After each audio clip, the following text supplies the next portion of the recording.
Good afternoon, everyone. Really great to be with you today. I'm Diane Edwards, president of JAMPRO, and really want to say a big good afternoon, warm good afternoon to all our listeners today. I hope you know what JAMPRO is, but just in case you don't know what JAMPRO does, I want to give you a little background to that. JAMPRO is Jamaica's economic development agency. We promote investment and trade. So we work on attracting investors, we work on bringing investors into the country, we also work on facilitating investors, and those investors can be foreign investors as well as local investors. We also help our exporters to find international markets for their products. We help them with linkages, we help them with doing all the right procedures to help them to get exporting. And the third side of JAMPRO that people don't know that much about is the advocacy that we do behind the scenes to make the business environment a lot easier for businesses to operate. So we make your life easier. That's what we want to do. So why did we want to do this today? We wanted to talk to you about COVID-19 and life beyond COVID-19, because we know we have to come out the other side of this. We have to recover as an economy, we have to recover as a people, we have to get beyond the panic and all the negativity that surrounds this. We have to get through the challenges, and we have to come out with an economy that's intact and that is returning to the positive trajectory that it had before the onslaught of COVID-19. So we all are going through this challenging time, but I think it's important that we remember that Jamaica before the COVID-19 crisis actually had a growing economy. We had actually had 13 quarters of positive growth. We actually had been designated by Forbes as the best Caribbean country for doing business. We are number 6 in the world for starting a business. We were the highest performing stock market according to Bloomberg in 2015 and in 2018. We grew from 30 outsourcing companies to over 60 in the last 10 years, and we actually grew employment over that period up to 40,000. We actually also grew tourism 45% in the last decade, and we were 71 out of 190 countries in the World Bank's 2020 Doing Business report. So we actually were in a very good place in terms of the economy. But of course, we know that COVID-19 has had a severe impact not only on the Jamaican economy, but on the global economy. Compared to the great financial crisis in 2007-2008, we expect the shock and the impact of COVID-19 to be even greater because it's truly global. There's a global loss of productivity. Many countries are in lockdowns. People are suffering from illness, from quarantine, from underlying conditions which put them in greater jeopardy. Older people are significantly more impacted. There's also a severe negative impact on some of our key sectors like tourism and other service-based industries. Restaurants, hotels, all service-based industries are taking a beating. We also see that there's a decline in trade, with countries securing products for their own populations, and the supply chains across the world, which have been built up over time, being severely disrupted. So we are in for a real change, a seismic change in the economic impact. So what has Jamaica's response been? In fact, you might have seen that the Miami Herald congratulated Jamaica for its response to the COVID-19 crisis. Quick strategic action and close monitoring is what has really kept Jamaica in a fairly good position. We have, through our Minister of Finance, the government of Jamaica has actually developed a $25 billion fiscal stimulus package, which is expected to cushion the impact of the virus on businesses and on workers. So there's a whole care package, you might call it, and actually the name is CARE, which is going to help small businesses in particular and employees to weather the storm, to weather this disaster that we are going through. There's a $1 billion MSME tax credit, which is going to provide critical cash flow support to MSMEs, that's micro, small, and medium-sized enterprises. There's a COVID allocation of resources for employees, which is going to help companies and employees to actually go through this difficult period. So it will give them some ease in their time of need. There are also small business grants for small businesses with sales of 50 million or less. So the government has really put together a package which is going to support small businesses and support employees to help us get through this very difficult period. However, as I've said, despite the challenges that we are going through, there is a way forward, and we must use this situation that we are going through to think about life beyond COVID, to think about the recovery, to think about what sort of economy and what sort of lifestyle and what sort of country we want to have going forward. So from a JAMPRO point of view, because our role is focused on developing business, focused on investment, export, job creation, and making the business environment easier, we want to look at the upcoming investment opportunities after COVID-19. So what are the sectors that we feel are going to emerge from this pandemic with strength and with resilience to start up again and to carry on? Manufacturing. We think that in the right type of manufacturing, investment can be lucrative. We think the world is going to change. People are going to become more vegetarian. They're going to become more health conscious. So if you look at the products that people and consumers are going to be looking for after this, they're going to be looking beyond hand sanitizers and face masks. They're going to be looking at healthy eating. They're going to be looking at products that make our life easier. They're going to be looking at e-commerce. They're going to be looking at how do I continue to get my groceries delivered at home? How do I continue to live with the habits of e-commerce that I have developed? So enabling e-commerce is going to be another huge opportunity. And of course, the digital economy, the global services sector that JAMPRO has really spent a lot of time in promoting. The IT-enabled jobs and working from home is going to be our new reality. People are going to get accustomed to this working from home, and people who have young children and reasons to stay at home are not necessarily going to want to go back to the office. And remember, this period will not be an abrupt stop. It will take time to recover from what we're going through. So people will want to continue with the digital services sector that underpins the ability to work from home and to do home deliveries, e-commerce, etc., that we're working on now. Healthcare and biotechnology, we feel this is an area that is going to be around for a very long time. The COVID-19 period will not really be over until we develop a vaccine that can help people to build immunity to this disease. So healthcare and biotechnology is going to be a huge opportunity going forward. And you will notice that in the Prime Minister of Finance's budget debate contribution, he spoke to an incentive for research and development. And we think that this is critical to Jamaica's ability to recover from this crisis going forward.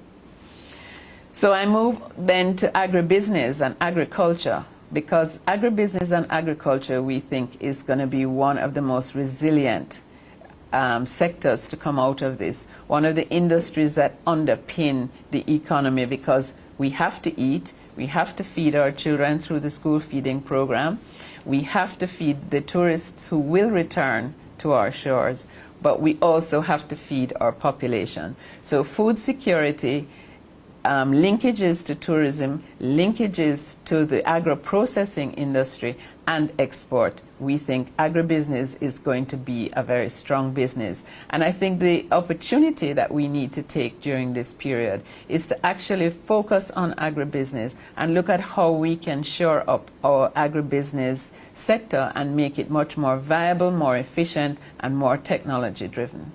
Logistics services are going to be critical because when you talk about the goods producing industry, you need to move goods from one place to another, whether it is from St. Elizabeth Farms to Montego Bay, or whether it is from Clarendon Farms to export. You need logistics. So logistics and empowering our ports and equipping our ports is going to be critical to the recovery.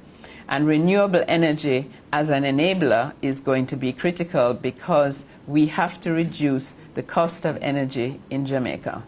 The cost of energy underpins almost everything we do in industry, and this is what will keep us competitive and make us more competitive. In terms of export opportunities, if we look at healthcare and wellness is a service industry, but it also is a product-driven industry. And we have seen a raft of companies come out with new healthcare, new cosmetics, new personal care items that we see as a huge area of opportunity. Natural products, natural vitamins, natural remedies, all of this health and wellness is going to be one of the fastest growing industries after this period. I've spoken of agriculture and agribusiness, so that goes from the fresh produce side to what we call from farm to fork, so different products within that industry. And the export of services, because as I said, digital economy is going to be a big, big deal going forward and has to be the underpinning of our life going forward. So our focus at JAMPRO for the period after COVID-19, as Jamaica's Economic Development Agency, our focus has to change. We have to support those industries that I've just outlined, which are going to be underpinning the diversification of our economy. I think a lot of people are talking at home now about the need to not put all our eggs into the tourism basket, but to ensure that we have vibrant agriculture, a vibrant digital economy, vibrant manufacturing, vibrant logistics. So these are the sectors that we are going to be focused on going forward. The whole question of a digital economy, we are definitely going to be driving Jamaica's conversion and accelerating that conversion to a digital economy. We actually, as we speak, are in the throes of developing a strategy, a national strategy, to drive that digital economy. We expect that supply chains are going to shorten, and so a lot of American and North American companies are going to want to bring their supply chains closer to home so that they have a buffer in the case of disaster. So that's where we think that the digital economy is going to very much leverage that nearshore advantage to serve the North American economy. Increase our facilitation and business matchmaking services. We think that the Jamaican economy was poised before COVID-19 for takeoff, and we think that we can recover to rebuild and recover that momentum going forward. We have to become more business savvy. We have to become more focused on how we develop efficient technology-driven businesses, and that's what JAMPRO is going to be about. I must remind you all, because people keep thinking that JAMPRO is only there for the foreign investor, that we are there for the local investor as well.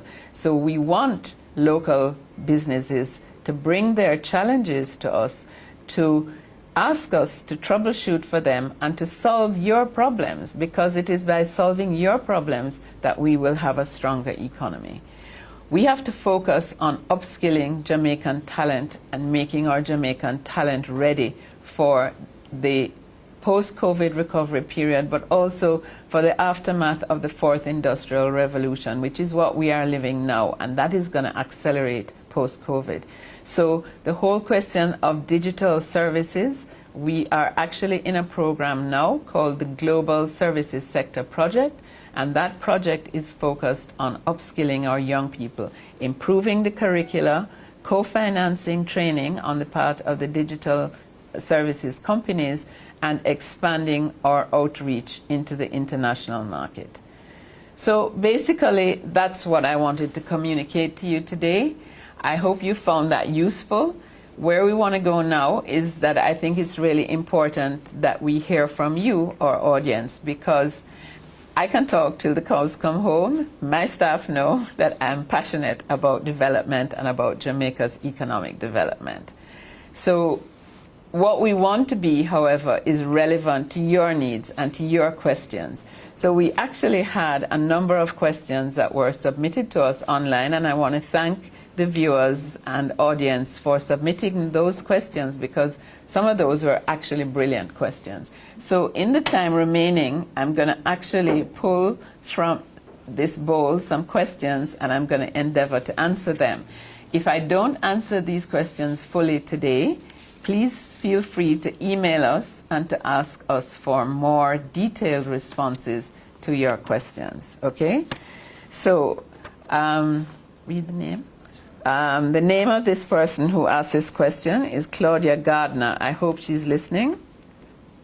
She's asking, what are the markets in the Caribbean for mangoes? Because they're going to have a mango season, a bumper mango season in Hanover, and cannot afford for them to go to waste.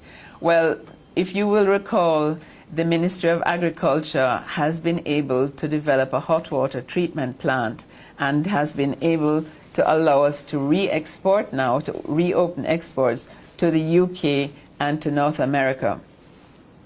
The Caribbean market for mangoes, the Caribbean tends to have its own mangoes. So I think that you'll probably find more lucrative markets in North America and in the UK, and we actually are in touch directly with importers of mangoes. So please get in touch with us offline, and we will happily put you in touch with importers in those territories.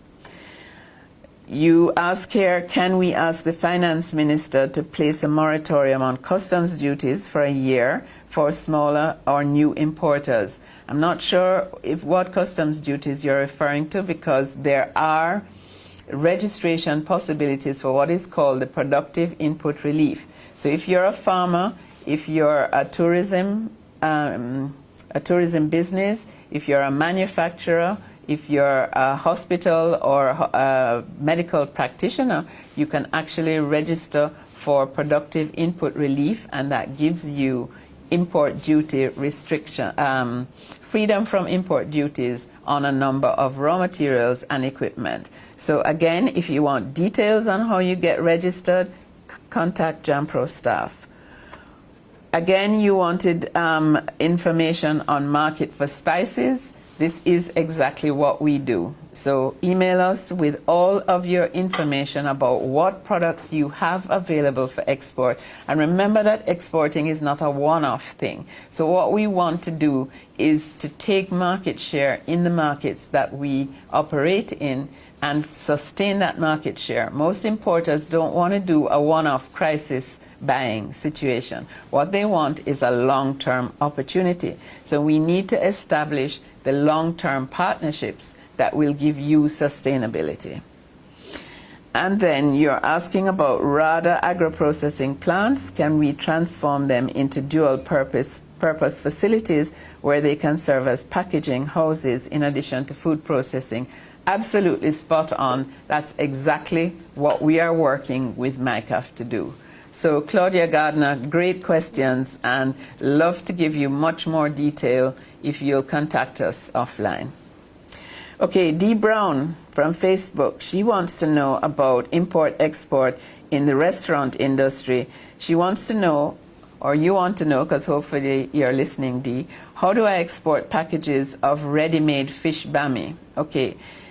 To export any kind of ready-made product like this, I think there's a tremendous market. I spent a lot of time in London, 16 years actually, so I know what the market is like for Jamaican ready-made foods. So again, real opportunity. You need to register as an exporter with JAMPRO, and we can give you a full listing of all the processes and procedures you need to go through to export, because your product has to live up to the standards. It has to be certified by the Jamaica Bureau of Standards. It's going to have to get an export license through the Trade Board.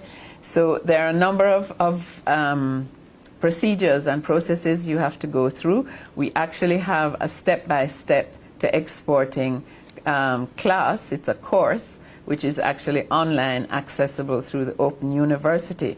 And in the meantime, again, if you contact us with these questions, we can give you a lot more information. And please go on our website also, which is www.dobusinessjamaica.com. There's a lot of information on there about how to do the things you're asking.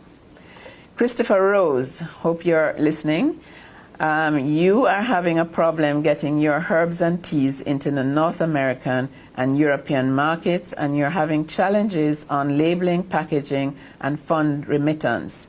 So labeling and packaging is something that we can help you with, also in terms of accessing financing, because we know the standards that you need to meet to get into those markets, but you also will probably need finance to help you to change your packaging and labeling. So again, our export team is there ready to help you, and we can channel you towards financing for small businesses through, and I'm assuming you're a small business, maybe that's a wrong assumption. We can channel you to help through the Development Bank of Jamaica and some of the affiliated financial institutions. So also the DBJ will be launching a program this year called Biggie, which is Boost for Innovation and Growth Enterprises. So this is going to open up new opportunities for financing small business. So I encourage you to, all you who have asked those questions, to maintain the dialogue with us, because we have a wealth of information to give you. These are really great questions. I'm so excited that you all are thinking business. It's fantastic. So Donald Palmer, what are the incentives for highly trained personnel who want to use their skills and knowledge to invest in agriculture, particularly growing of crops that are imported but could be grown locally? So there are incentives to start business. I spoke about the productive input relief for farmers who want to go into the farming business, but there are also financial opportunities, and there also, you really what you need to do is to contact JAMPRO and RADA, because we need to know where you are in the country. We need to be able to assess your soil type, assess what type of crop you want to go into, find you the technical expertise and the agronomic expertise to go into producing of that crop, because I don't know if you yourself are an agronomist. So and then we can link you with the export markets that you need to target to be able to market your agricultural crops. So again, we need to contact all of you offline, because none of these questions can I do justice to in the short time that I have here with you. Rowan Edwards, my namesake, and Dover Jr. want to know the steps in obtaining an import-export license. So let me say about the export license, you actually, to get an export registration, because it's a registration and not a license, JAMPRO is in charge of that, and so if you go online, you will be able to send your inquiry directly to JAMPRO, and we will send you the process for getting on the exporter registration list, and that is a critical step to exporting.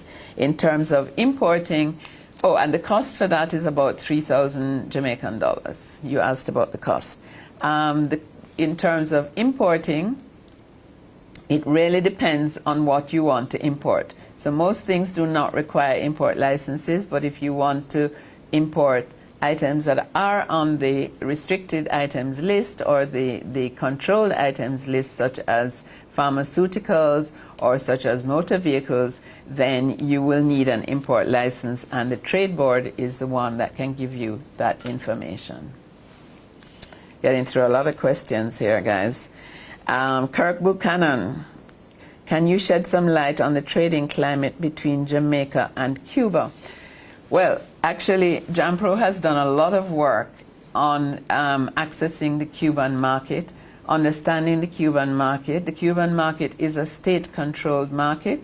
So what that means is that the companies that import products into Cuba are all state-owned companies. And there are really a handful of them. And JAMPRO actually is in direct contact with the majority of them. Challenges in terms of trading with Cuba are primarily around finance and the ability to get paid from the Cuban importers in what we would consider a commercial period of time.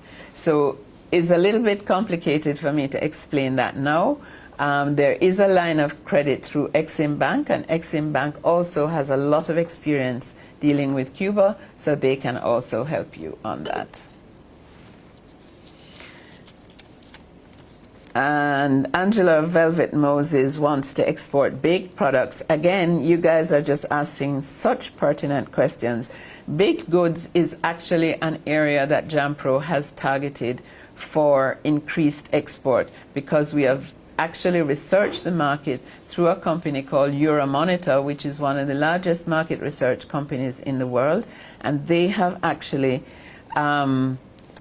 research the market in the UK, Canada, and the USA for baked goods. So we can give you a lot of information. In fact, we're going to be hosting a seminar on the question of specific product areas and where we see the opportunities and how you can access these opportunities. So this is what we want to do for you. You talk about the everlasting tax and roadblocks from government. Well, I spoke about JAMPRO's work in making the business environment easier, but we also have a whole facilitation team called the Project Implementation Department, and they actually help you to gain all the approvals necessary to do business. So happy to help you with that on baked products because we think it's an area that has a lot of opportunity. Bun, biscuits, cakes, pastries of all types. Very popular in those markets. And Omar wants assistance to export live freshwater ornamental fish. Omar, this is not an area that we have done a lot of work on, but I know that the Competitiveness Company located in Jamaica has done a lot of work on this. So it has not, as you say here, been swept under the rug and been forgotten. There actually is a viable opportunity through the Competitiveness Company. If you can get in touch with us offline, I can give you direct information on that, but we can also go and research specific markets for you for ornamental fish. We actually, through our research department, do a lot of research on specific areas and specific products, so happy to share that information with you. Alistair Walker wants to know what local industries will receive priority and funding once recovery starts. So I think I spoke quite a lot in my presentation about the various areas that we think will thrive once the recovery starts. In terms of investment and financing, I spoke about the Development Bank of Jamaica and their new project called Big E. We feel also that the whole digital economy area will also be an area of priority for funding. So we think that there is real opportunity. Agribusiness, digital economy, manufacturing. We think that these are three of the areas that are going to receive funding coming after COVID-19 dies down and we start to rebuild our economy. So I think we're going to take two more questions and then we're going to have to sign off. But please remember, this is not, and then we're going to take some live questions. But please remember that this is not the end of the conversation. As a service company, we want to help you and your businesses to grow. So that means that I can't answer in a few minutes the complexities of your business questions. And as I say, they're great questions. We could have done a whole seminar just on your questions. But we want to do justice to them. So let me take this one from I Am Anonymous, who is interested in the market for marijuana and why cannabis has not really been able to be exported. This is a hugely complex question. Essentially, we know that cannabis is a product that is existing in a sort of a gray area, because in the US it has been legalized in certain states but has not been federally legalized.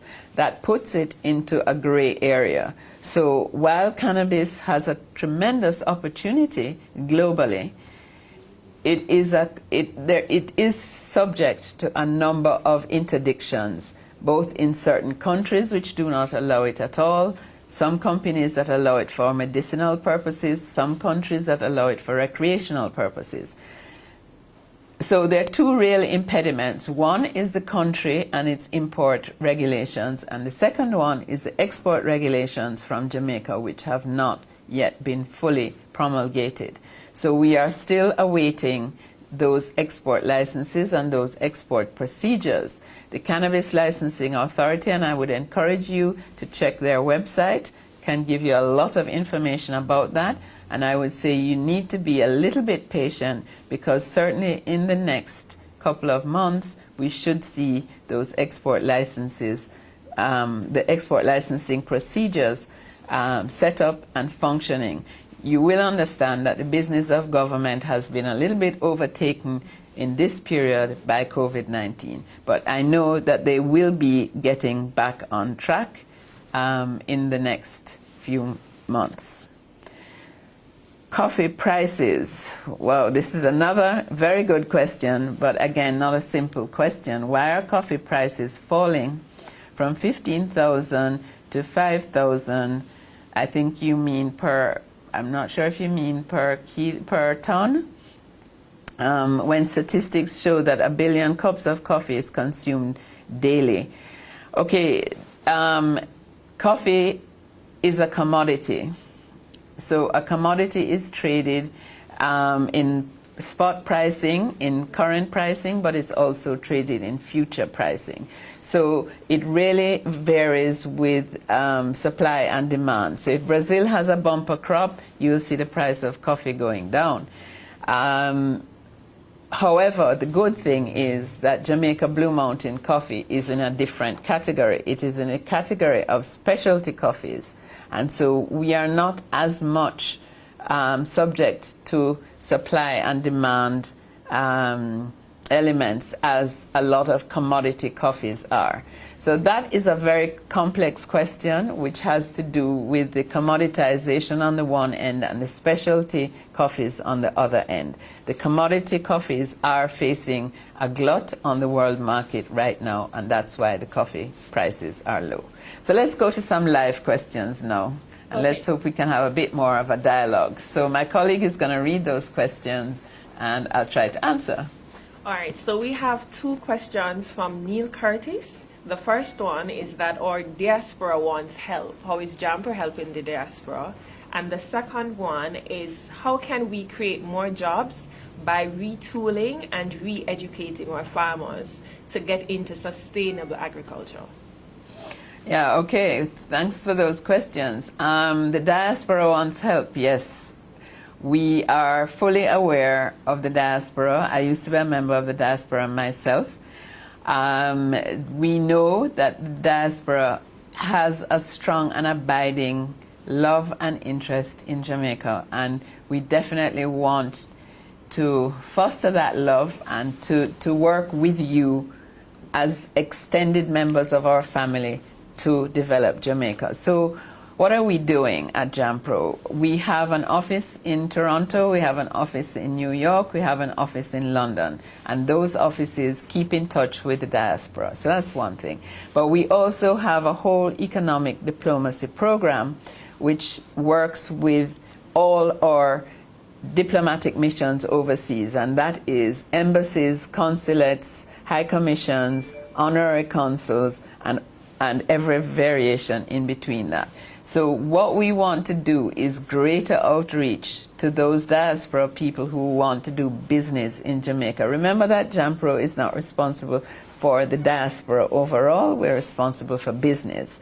And so we have the website. We have a number of webinars which people can join. Hopefully I have some people listening to me today who are not in Jamaica but from the diaspora, and we will continue to do more outreach and more webinars and more online discussion groups with the diaspora, because we want the diaspora to be involved in business in Jamaica. And how can we upskill our farmers? Upskilling our farmers is, boy, it's a vocation, it's a mission that JAMPRO has undertaken seriously. We feel that our farmers have been operating at a subsistence level. They've been doing agriculture, not agribusiness. And we want them to come into the agribusiness scenario. We want them to see agriculture as a business and to improve their livelihoods through it. So there are a number of projects right now that we are undertaking with MICAF, MICAF being the Ministry of Industry, Commerce, Agriculture and Fisheries, to upskill farmers, to introduce more technology. There is a project called the Modernization of Agriculture, the Agricultural Sector, which is going to be funded by the IDB. That is a project that is now going through the process. There is a Rural Enterprise Development Initiative, which is also a project that is now being undertaken with funding by the World Bank. So there are a number of projects of this nature. Again, if you want further information, contact us. We'll give you further information. Nicholas Barnaby, he's asking, what are some of the opportunities in the digital market economy post-COVID-19?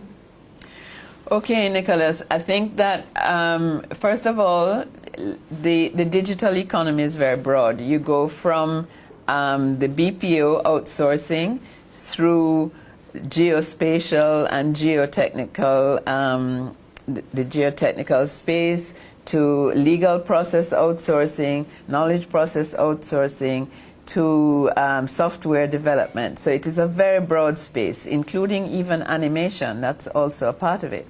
So there are huge and vast opportunities in this industry, in this sector. Where Jamaica has played successfully thus far is in the BPO outsourcing arena. We have about 80% of our 40,000 people operational in that area. But we also have 20% of KPO, knowledge process outsourcing. We also have a startup, an incipient sector of shared services, which are very high-level services offering opportunities to university graduates. So we think you should really look at where your capability is and look at where you can enter that whole digital economy. There are a number of resources available that can help you to do that. So you can come in and talk to us, and we can give you ideas about the niche opportunities in that industry, dependent on whether you want to be marketing your services to government locally, to big business locally, or to the international market. So we have a company here, for instance, in the BPO industry, ITEL BPO, started with 7 people, now at 2,700 people. We have local companies who are doing app development, who are doing software development, who are working with banks. We have one company that is looking at the know your customer side of the banking industry. So, Nicholas, really the world is your oyster on that one. You can come in and talk to us. We have a team, again, that is focused on the digital economy and developing businesses within the digital economy. So happy to talk to you more about that one. Question from Brian Green. He's asking if we have considered aquaponics as an investment area in Jamaica. Yes, actually, at Denby about 2 years ago, they had actually physical demonstrations of aquaponics, because the synergy between the fish keeping the water clean, and the hydroponics growing the plants is actually a great synergy. And they're actually, I know that UTech has developed a whole aquaponics system which they are trying to multiply and to take out. So yes, it is an area that is under consideration. Our final question for today's session is from Full Circle Music, and he's asking, he's a maroon farmer, and he wants to know how can JAMPRO help with his farming of cinnamon powder.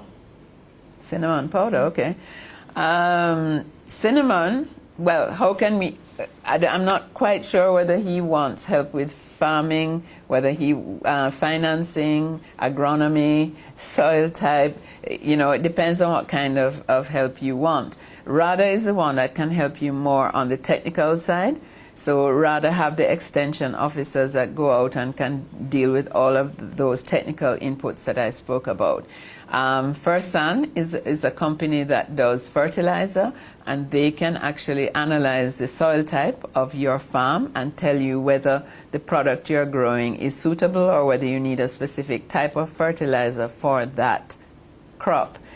How we can help you is to put you in touch with a number of different interests who can help you with financing, with marketing, because our forte is really linking you with markets both locally and internationally. Cinnamon is a great product because cinnamon has health benefits as well as it has flavor benefits. So it's a product that is very much in demand. So if you would get in touch with us, Full Circle, and let us help you further, we'd be happy to do so. I think we're kind of out of time now. I'm getting wrap-up signals from my team here. So I just wanted to thank you all, those of you who are listening and who have been so engaging. Thank you for all the questions. It's been really, really great. I think they're great questions, and I think we have your contact details because you've contacted us in some way on social media. So we're going to get back to all of you, and those whose questions are still in the bowl and I didn't get to them, don't despair because we're going to be in touch with you. So thanks very much. This was the first JAMPRO Live, but this is not the last JAMPRO Live, and other members of the team will be sitting here in this hot seat because it's not just me. There's a team here to talk to you and to help you with all your challenges. So please stay safe, everyone. Take the precautions. Take it seriously. This is a serious period we have to live through. Be safe, be well, be healthy, and happy Easter.